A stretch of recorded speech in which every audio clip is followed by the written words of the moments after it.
Over the past 5 years, two things have increased to record levels in Tamil Nadu.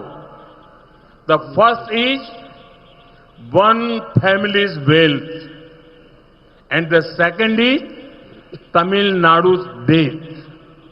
The DMK's top family is becoming richer and richer, while the debt on each person of Tamil Nadu is becoming more and more.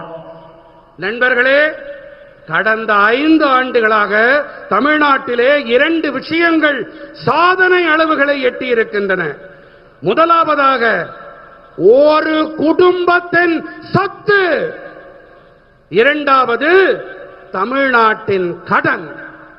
Tamil Nadu